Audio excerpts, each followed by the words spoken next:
जय श्री श्याम दोस्तों, स्वागत है आपका अपने YouTube चैनल सुनीता श्याम दीवानी में। तो दोस्तों, आज मैं आपको बताने जा रही हूँ कि कैसे नंदी भगवान शिव के सबसे प्रिय गण बने।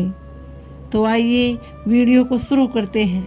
भगवान शिव के प्रमुख गणों में से एक है नंदी।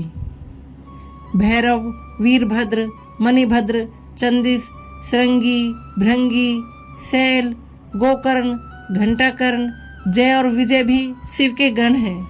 माना जाता है कि प्राचीन कालीन किताब कामशास्त्र, धर्मशास्त्र, अर्थशास्त्र और मोक्ष शास्त्र में कामशास्त्र के रचनाकार नंदी ही थे। बैल को महिष भी कहते हैं, जिसके चलते भगवान शंकर का नाम महेश भी है। तो आइए जानते हैं नंदी कैसे बने शिव के गण। शिव की घोर तपस्या के बाद सिलाद ऋषि ने नंदी को पुत्र रूप में पाया था।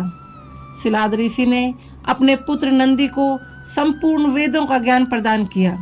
एक दिन सिलाद ऋषि के आश्रम में मित्र और वरुण नाम के दो दिव्य ऋषि पधारे। नंदी ने अपने पिता की आज्ञा से उन ऋषियों की अच्छी से सेवा की। जब ऋषि जाने लगे तो उन्होंने सिलाद ऋषि को तो लंबी उम्र और खुशहाल जीवन का आशीर्वाद दिया, लेकिन नंदी को नहीं। तब सिलाद ऋषि ने उनसे पूछा कि उन्होंने नंदी को आशीर्वाद क्यों नहीं दिया। इस पर ऋषियों ने कहा कि नंदी अल्पायु है। यह सुनकर सिलाद ऋषि चिंतित हो गए। पिता की चिंता को नंदी ने जानकर पूछा, क्या बात है पिताजी? तब पिता ने कहा कि तुम्हारी अल्पायु के बारे में ऋषि कह गए हैं, इसलिए मैं चिंतित हूँ।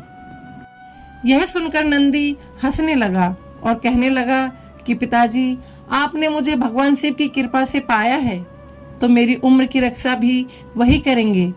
आप क्यों व्यर्थ में ही चिंता करते हैं? इतना कहते ही नंदी भुवन नदी के किनारे शिव की तपस्या करने के लिए चले गए। कठोर तप के बाद शिव जी प्रकट हुए और कहा, वरदान मांगो वत्स। तब नंदी ने कहा कि मैं उम्र भर आपके सानिध्य में रहना चाहता हूँ। नंदी के समर्पण से प्रसन्न होकर भगवान शिव ने नंदी को पहले अपने गले लगाया और उन्हें बैल का चेहरा देकर उन्हें अपने वाहन, अपना दोस्त, अपने गणों में सर्वोत्तम के रूप में स्वीकार कर लिया। तो दोस्तों, तभी से नंदी को भगवान शिव का सबसे प्रिय गण और सबसे प्रिय वाहन माना जाता है। आपको हमारी ये कथा कैसी लगी हमें कमेंट करके जरूर बताएं और हमारे चैनल को सब्सक्राइब करना ना भूलें। हर हर महादेव, जय श्री श्याम।